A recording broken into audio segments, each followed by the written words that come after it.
Here I continue reading The Christian Hell from the 1st to the 20th century by Hypatia Bradlaugh Bonner, 1913, at chapter 3, which I'll split into two parts. This first part will cover the surpassing horror of the Christian idea and include the absolute eternity of punishment and the joy felt by the saints in watching the tortures of the damned. Chapter 3. The surpassing horror of the Christian idea. Although a hell of punishment for sinners has been regarded as so essential a part of Christianity that Justin Martyr declared that if there was no hell, there was no God, and Chrysostom said that it is because God is good that he has prepared a hell, nevertheless, the Christian hell is in no sense an original conception. It is merely an intensification of the later classic hell, which was itself a graft of Eastern origin. We find the earliest traces of the idea in the account of the descent of Ishtar, the Babylonian Venus, into the land of no return, in search of her lover Tammuz, and more vividly in the nightly descent of the Egyptian sun god, and the journey of the souls with him through the underworld, the terrors overcome, the weighing of souls before Osiris, the judgment and the punishment of the wicked. We may trace it in the awful torments of the souls of the Hindu dead, the ghastly horrors of the later corrupt Buddhist hells, and the Zoroastrian punishment of the accursed. The earliest hells, however, were not places of punishment. They were, like Sheol, abodes of the more or less silent dead, where the wicked cease from troubling and the weary are at rest. Virgil's hell lasted 1,000 years. The Christian hell endures for ever and ever. Pluto became transformed into Satan. The Furies became demons. Hades was replaced by the bottomless pit, and the fiery river Phlegethon turned into the lake of brimstone and fire. The early fathers were quite aware of the existence of other hells. Tertullian, in his Apology against the Heathen, says, "We are laughed at when we preach that God shall judge the world, for so do all the poets also, and the philosophers feign a judgment seat in the shades below. And if we threaten men with hell, which is a storehouse of hidden fire beneath the earth, for the punishing of men, we are forthwith borne down by jeers, for so also is there a river called Pyriphlegethon." Tertullian's explanation is that the poets and philosophers derive their doctrines from our mysteries, i.e. the earlier derived from the later. To the Eastern conception of heat was added cold, the great dread of the northern nations. This is especially marked in the early English descriptions, and is consequently of peculiar interest to English-speaking peoples. From the 5th to the 11th century there was considerable intercourse between the people of Denmark and Norway and the Anglo-Saxons, as others called them, or the English folk, as they called themselves. There was even a tradition that the Danish hero Scyld had floated in from the sea to become the ancestor of the English and the Danes. To a large extent, the gods of the Northmen were the gods of the English. They believed in Odin, the All-Father, who lives from everlasting to everlasting, governing all things great and small. And from Hel, the Norse goddess of death, we get the name, and a great deal more than the name, of the Christian abode of the damned. Whether the Northmen or the early English had any belief in the immortality of the soul is extremely doubtful. "The secrets of life are known to us only for a short space," said the Thane at Godmanham. "What has gone before, what shall follow after, we cannot tell." When the English were converted to Christianity, they became imbued with the sure and certain fear of eternal torment. And with the Norse idea of Niflheim, the place of mist and cold, they blended the New Testament teaching of a hell of fire.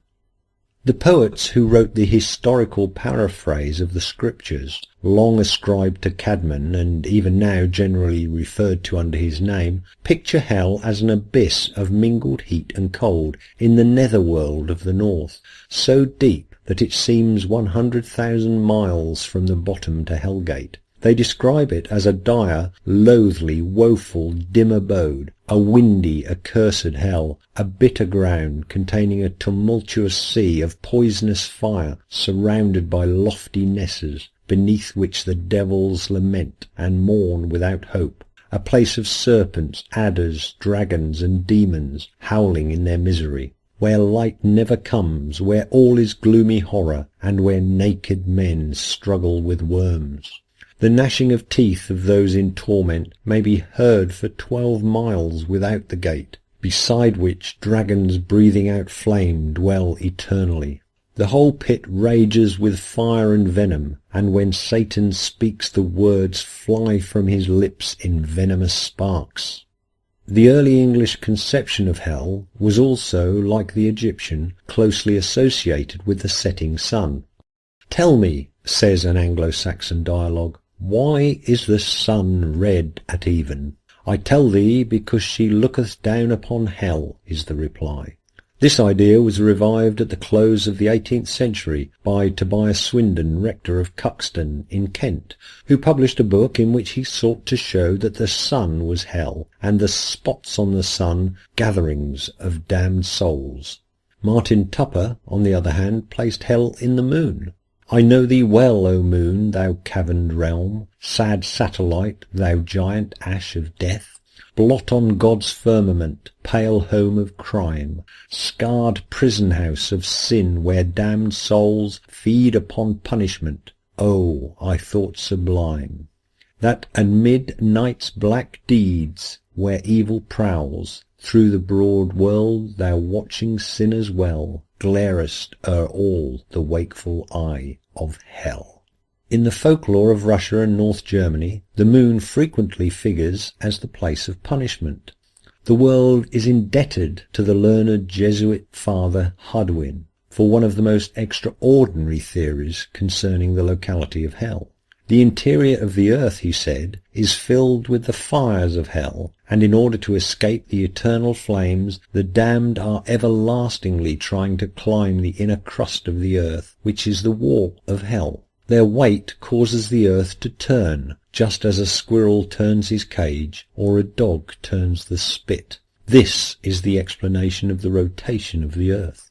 In all religions, without exception, the performance of religious rites and ceremonies, rather than virtuous deeds, is rewarded, and the punishment of immorality is invariably less than the punishment of unbelief. Those who are classed as perfectly bad, who suffer the worst and most horrible torments, are the unbelievers.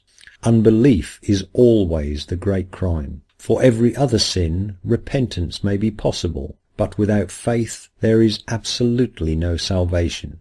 If religions are true, and any argument which is held to prove one may be used with equal effect of any other, unless men believe them all, they are bound after death to be punished in all the hells except their own. And those who believe that none of the religions are true have only to go to one more hell than the rest. What is one more hell among so many, compared with the peace of mind which unbelief brings during life? But although a hell of some kind or another is common to all religions, and they all exhibit marked similarities in the nature of the punishment allotted to sinners after death, there are 3 important particulars in which the Christian hell differs from every other, and in these Christianity reaches a pinnacle of ferocity and moral insensibility never attained before or since in any religion known to mankind. The 3 points in which Christianity thus stands out from other religions is, in 1, the doctrine of the absolute eternity of punishment, 2, the joy felt by the blessed at the sight of the torments of the damned, and 3, the damnation of infants. 1. The hopelessness of eternal punishment.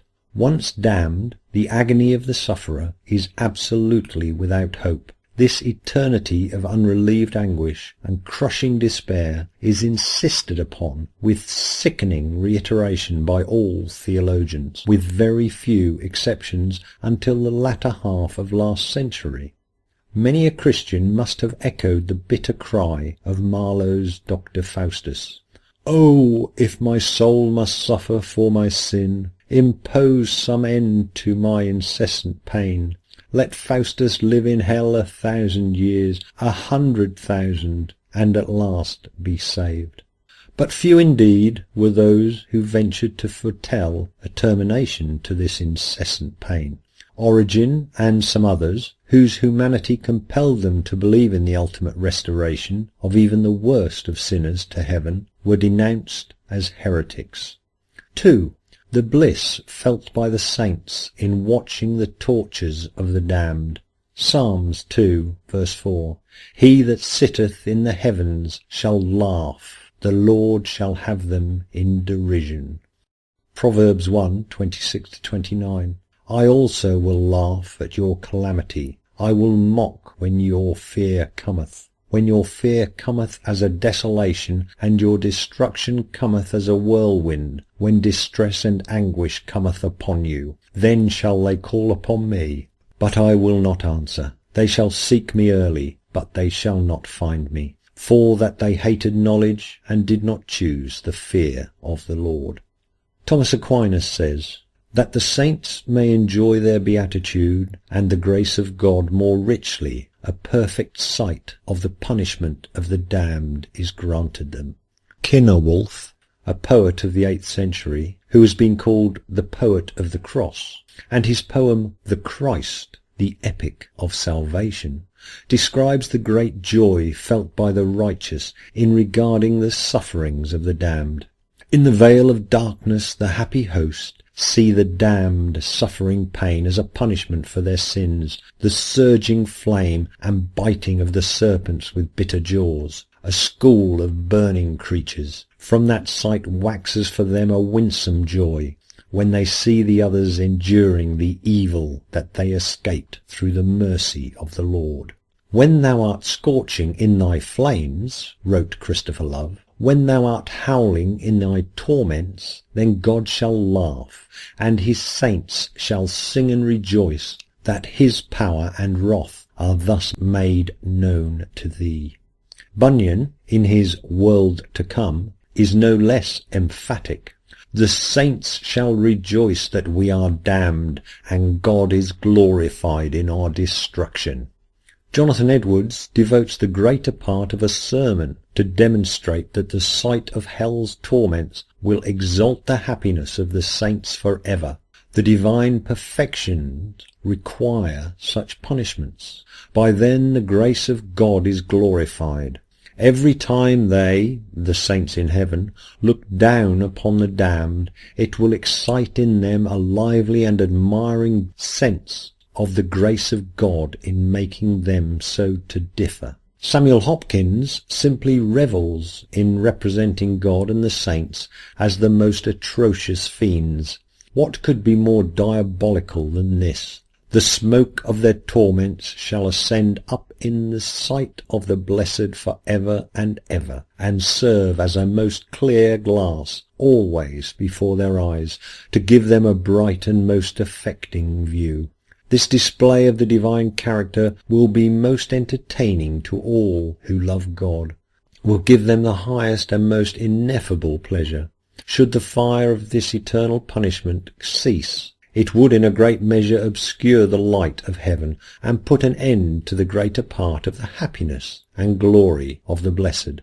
Joachim Boldick, a German writer of the 18th century, maintains that the eternal torments of the damned spring from the pure benevolence of the deity, because the happiness of the elect will be so greatly heightened and intensified by the contemplation of their sufferings.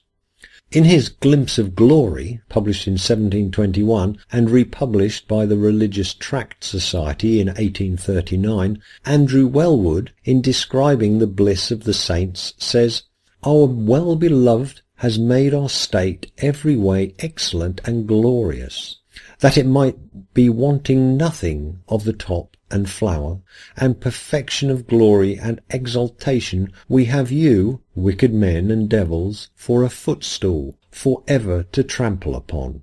All things are ours, and for our honour and glory. The beholding of the smoke of their torments is a surpassing delectation." In a letter to the Times dated August the 8th, 1905, the writer alleges that the glory of God is in the punishment of the faithless. And that's the end of the first part of chapter 3. The second part is on the damnation of infants. Thanks for listening. Thumbs and subscribes and comments, and tell me what you think.